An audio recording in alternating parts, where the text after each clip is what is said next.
Assalamualaikum warahmatullahi wabarakatuh. Selamat pagi semuanya.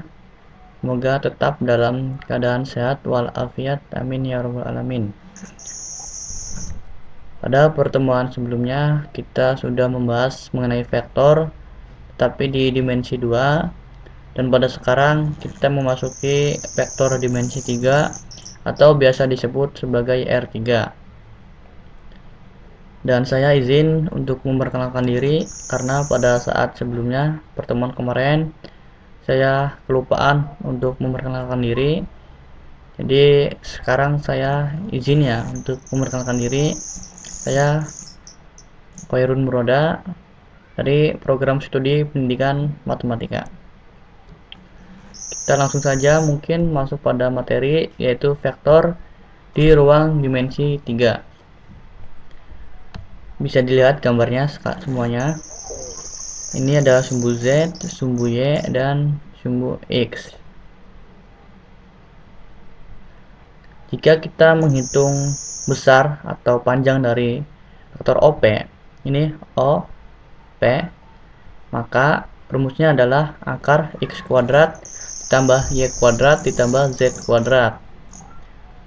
Jika P sampai bidang YOZ, YOZ adalah X atau P1 atau sama dengan juga sebagai XP. XP. Yang kedua, jarak P sampai bidang XOZ adalah Y. Ini sumbu Y atau PP2 atau sama dengan juga YP. Ini YP. Jarak P sampai bidang XOZ XOY adalah Z atau PP3 atau sama dengan juga sebagai ZP. Ini ZP. Vektor posisi P, ini P adalah OP banding panjang OP sama dengan X1 ditambah YZ ditambah ZK, di mana jika I, J, dan K merupakan vektor satuan. Contoh, misalkan sebuah titik A dengan komponen 3, 2, 4, maka vektor posisi dari titik A adalah OA atau vektor A dapat dinyatakan dengan vektor A sama dengan panjang OA sama dengan 31 tambah 2Z tambah 4K, atau vektor A sama dengan panjang OA sama dengan 3, 2, 4. Sekarang kita memasuki pada operasi hitung pada vektor. Nah, ini terdiri dari 4 ya, dimana pada penjumlahan itu berlaku 3 aturan.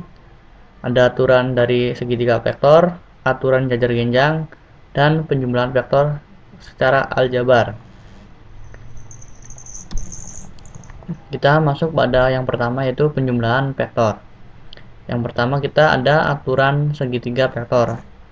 Dua buah vektor A dan B dapat dijumlahkan yang hasilnya vektor A plus vektor B dengan cara sebagai berikut. Nah, ini ada vektor A dan ini vektor B.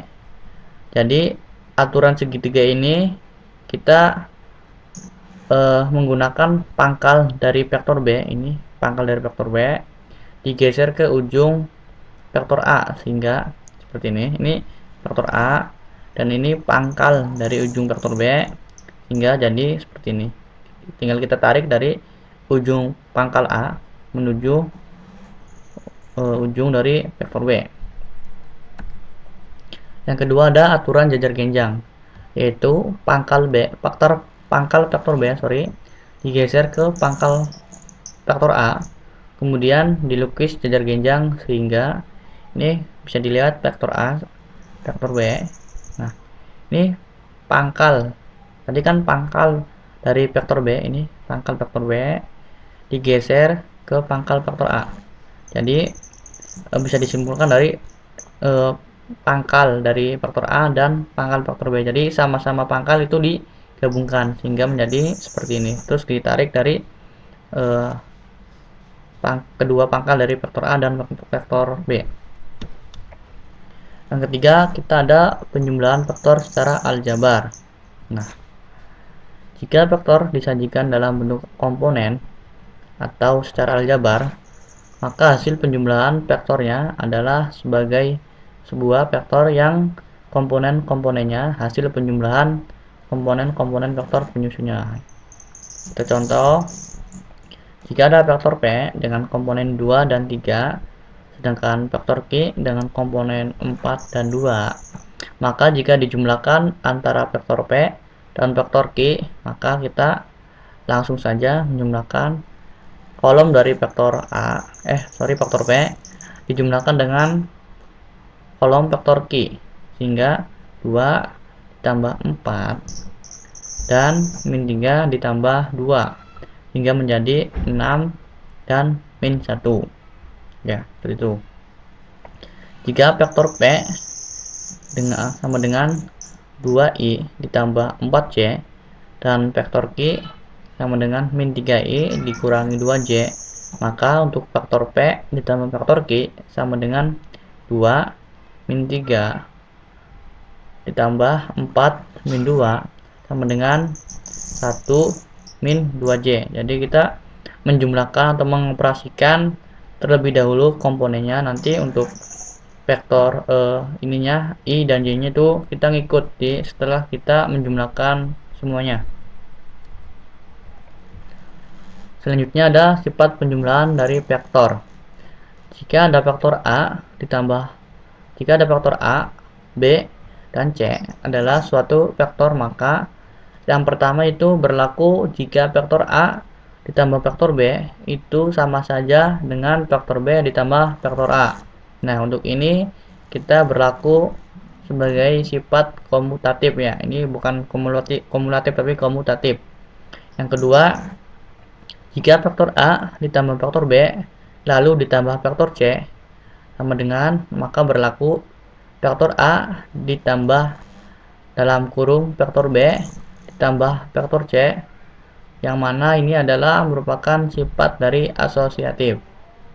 Yang ketiga, setiap vektor mempunyai elemen identitas, yaitu vektor 0 sehingga vektor A ditambah 0, maka A ditambah 0.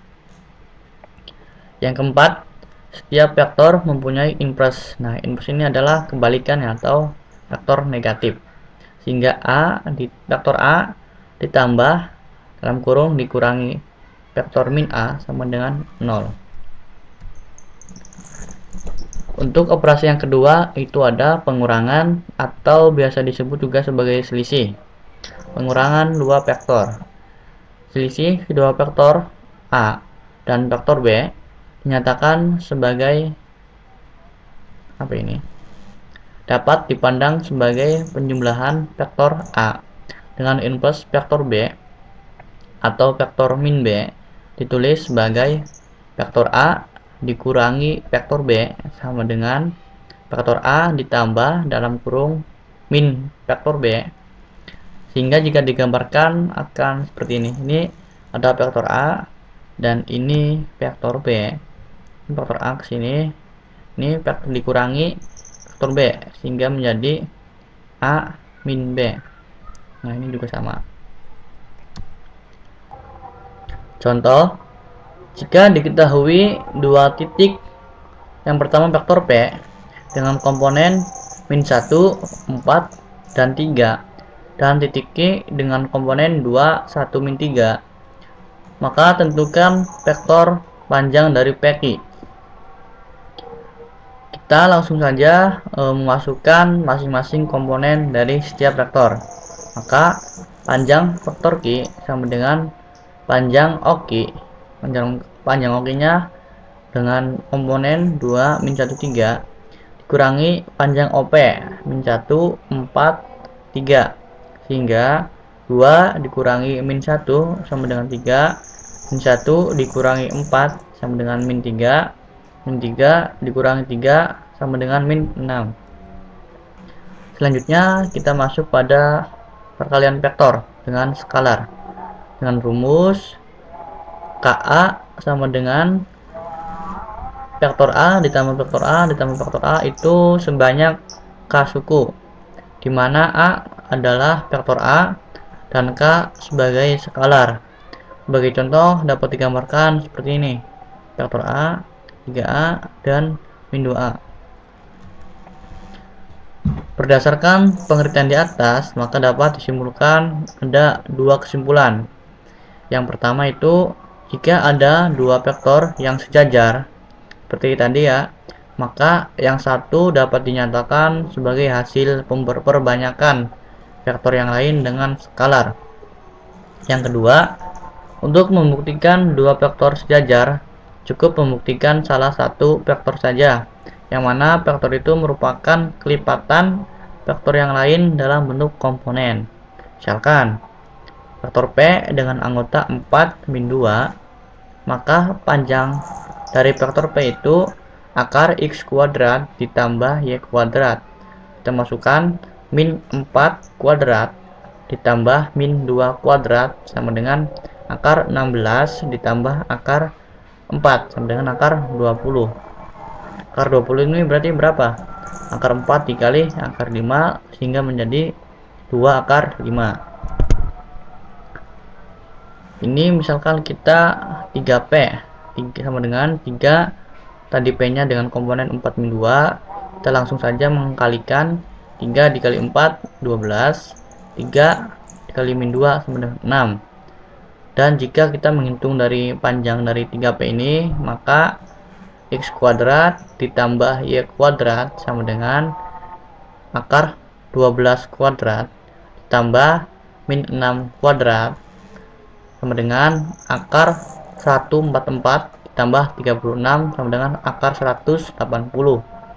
Akar 180 ini berarti 6 akar 5 berarti 36 dikali akar 5 sehingga menjadi 6 akar 5.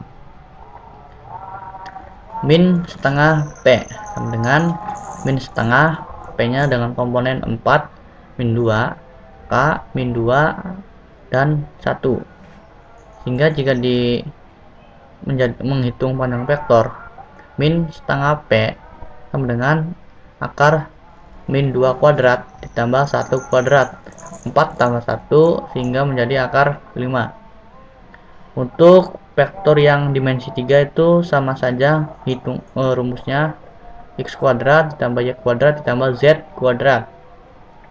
Bagi contoh, misalkan kita punya vektor R dengan komponen 2 min 1 1,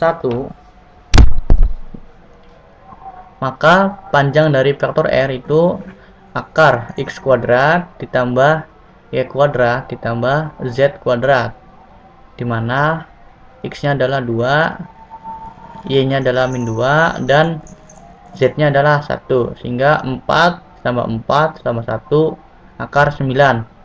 Akar 9 ini adalah 3, sehingga min 4R sama dengan 4 dikali 2 min 2 1 sama dengan 4 dikali 2 itu min 8 ya, min 8. 4 dikali min 2 itu 8, 4 kali 1 sama min 4. Karena ini kebalikannya ya, karena ini min, jadi hasilnya itu dijadikan sebagai min. Dan panjang dari vektor 4R sama dengan min 8 kuadrat ditambah 8 kuadrat ditambah 4 min 4 kuadrat hingga menjadi 1 akar 144. Akar 144 ini yaitu 12. Nah, ini sama saja. Mungkin cukup sekian pertemuan pada hari ini, kurang lebihnya mohon maaf. Silakan jika kurang jelas silakan ditanyakan dan dipahami ulang agar kita bisa mengetahui konsepnya seperti apa. Wabillahi taufiq wal hidayah. Wassalamualaikum warahmatullahi wabarakatuh.